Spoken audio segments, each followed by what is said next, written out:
नमस्कार, मी प्रगतीज रेसिपी तडकामध्ये तुम्हा सर्वांचं मनपूर्वक स्वागत। तर आज आपण बनवतोय मस्त चटपटीत असं हिरव्या मिरचीचं लोणचं।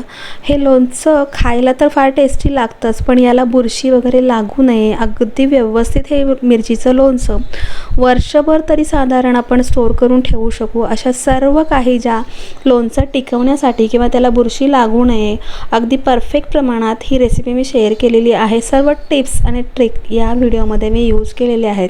तर व्हिडिओ जो आहे तो पूर्णपणे पहा, तुम्ही पाहू शकता। लोणचं अगदी चटपटीत दिसत आहे आणि जो आपण मसाला बनवलेला आहे तोही अगदी मस्त मिरचीला सर्व बाजूनी लागलेला आहे। अशा प्रकारे चटपटीत आणि मस्त चमचमीत असं मिरचीचं लोणचं पाहण्यासाठी चॅनलला सबस्क्राइब केलं नसेल तर नक्की सबस्क्राइब करा। तर वेळ न घालवता रेसिपीला सुरुवात करतोय। इथे मी घेतलेले आहेत साधारण 1.5 किलो हिरवी मिरची। तर अशा प्रकारे मी लवंगी मिरची थोडीशी तिखट असणारी घेतलेली आहे, कारण लोणच्याला थोडी तिखट मिरची हवी आहे। आणि मिरच्या स्वच्छ धुवून फॅन खाली सुकवून घेतलेल्या आहेत। तर अशा प्रकारे अगदी खडखडीत अशा मिरच्या आपल्या सुकवून झालेल्या आहेत। साधारण 10 ते 12 लिंबाचा रस आपण या 1.5 किलो लोणच्यासाठी वापरतोय। तर लिंबू सुद्धा छान पातळ सालीचे मस्त असे मोठे रसरशीत घ्यायचे आहेत। आणि त्यासोबतच साधारण 100 ग्रॅम एवढा मी इथे गूळ यूज करणार आहे लोणच्यासाठी। त्यासोबतच आपण इथे 450 ग्रॅम मीठ यूज करतोय। 90 ते 100 ग्रॅम इथे आपण धणे घालणार आहोत आणि 2 चमचे म्हणजे अगदी मोठे चमचे हळद घ्यायचा आहे। इथे बडीशेप मी साधारण 200 ग्रॅम घेणार आहे आणि 100 ग्रॅम इथे आपण जिरे वापरतोय। राई म्हणजे मोहरी आपण इथे साधारण 300 ग्रॅम वापरणार आहोत। जर तुम्हाला याच्यामध्ये मोहरीची डाळ आणि मोहरी दोन्ही यूज करायचं असेल तर तुम्ही अर्ध करू शकता। 1.5 चमचा इथे मी मेथी दाणे घेतलेले आहेत आणि हिंग आपल्याला 2 ते 2.5 चमचे लागणार आहे। तर मिरचीची अशा प्रकारे देठं काढायची आहेत, पूर्ण देठं काढायची आणि त्यानंतर मध्ये अशा प्रकारे एका सुरीच्या साहाय्याने किंवा कैचीच्या साहाय्याने असे काप देऊन मस्त असे उभे लांबट असे मिरचीचे काप करून घ्यायचे। त्यामुळे काय होतं, जो आपण मसाला हा बनवणार आहे मिरचीचा स्पेशल मसाला, तो मसाला अगदी छान मिरचीला व्यवस्थित सर्व बाजूनी कोट होतो आणि लोणचं खायला फार छान लागतं। तर अशा प्रकारे सुके जे जिन्नस आहेत ते फक्त हळद आणि हिंग सोडून मिठापासून सर्व आपल्याला छान भाजून घ्यायचे आहेत। तर एका पॅनमध्ये इथे मी जे आपण 200 ग्रॅम बडीशेप घेतलेली आहे, धणे आणि जिरे ते सर्व एकत्र छान खमंग भाजायचं आहे। म्हणजे त्याला डाग वगैरे पडले नाही पाहिजेत किंवा अगदी छान 5-6 मिनटं वगैरे न भाजता साधारण 3 ते 4 मिनटं अगदी छान सुवास सुटेपर्यंत भाजायचं आहे। सर्व भाजलेले जिन्नस काढून घ्यायचे आणि त्याच पॅनमध्ये आपण जे 1.5 चमचे मेथी दाणे घेतलेले आहेत तेही छान अशा प्रकारे खमंग भाजून घ्यायचे आहेत, तेही आपल्याला काढून घ्यायचे आहेत। आणि त्यानंतर त्याच्यामध्ये घालायची आहे मोहरी छान अशी व्हिडिओमध्ये दाखवल्याप्रमाणे छान तडतडायला लागली की समजायचं की आपली मोहरी भाजून झालेली आहे आणि ती काढून घ्यायची आहे। आता इथे सर्व जिन्नस आपल्याला फॅन खाली छान थंड करून घ्यायचे आहेत, त्यानंतरच ते मिक्सरला वाटायचे आहेत। तर मीठसुद्धा आपण इथे भाजूनच यूज करणार आहोत लोणच्याला, त्यामुळे लोणच्याला बुरशी वगैरे लागत नाही। तर अशा प्रकारे मीठसुद्धा आपल्याला साधारण 2 मिनिट छान परतवून घ्यायचं आहे।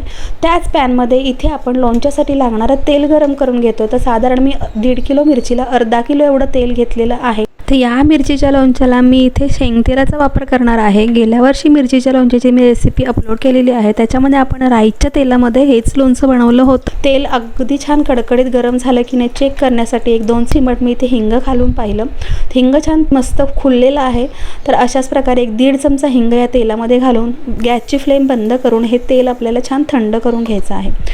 तेल थंड होईपर्यंत बाकीचे सुके जिन्नस जे आहेत ते आपल्याला मिक्सरला अशा प्रकारे ग्राइंड करून बारीक त्याची पावडर करून घ्यायची आहे। म्हणजे अगदी बारीक नाही, थोडीशी आपल्याला जाडसर मसाल्यासारखी पावडर ठेवायची आहे। पावडर साईडला काढून झाल्याच्या नंतर त्याच मिक्सरच्या भांड्यामध्ये आपण जी मोहरी घेतलेली आहे ती मोहरी आणि मीठ घेतलेलं आहे, त्यातलं अर्ध मीठ आणि हळद हिंग सर्व एकत्र अशा प्रकारे जाडसर अशी त्याची एक पावडर बनवून घ्यायची आहे।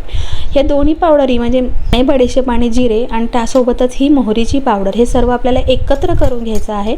एकत्र करून त्याच्यामध्ये उरलेलं आपण भाजून घेतलेलं मीठ सर्व मिक्स करायचं आणि अशा प्रकारे छान मिक्स करून अगदी एकजीव करून घ्यायचं।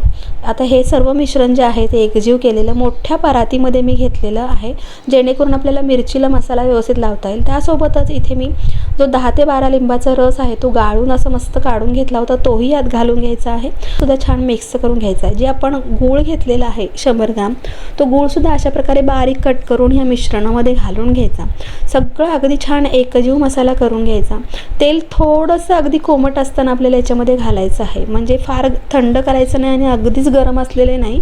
थोडंसं आपलं एक बोट जाईल त्याच्यामध्ये एवढं गरम असताना तेल ह्या मसाल्यामध्ये घालून घ्यायचं. सर्व एकजीव करायचं आणि छान थंड करायला साईडला ठेवून द्यायचं. लक्षात ठेवायचं की तेल आपण जेव्हा घालतो तेव्हा ते गरम असतं, त्यामुळे मसाल्यात घातल्याच्या नंतर पूर्ण थंड मसाला झाल्यावर त्याच्यामध्ये अशा प्रकारे कापून ठेवलेल्या मिरच्या सर्व घालायच्या आणि हा मसाला या मिरच्यांना सर्व बाजूने व्यवस्थित असा लावून घ्यायचा. अगदी छान परफेक्ट असा मसाला लावून होतो आणि तेल अगदी परफेक्ट आहे. 1.5 किलो मिरचीसाठी अर्धा किलो तेल.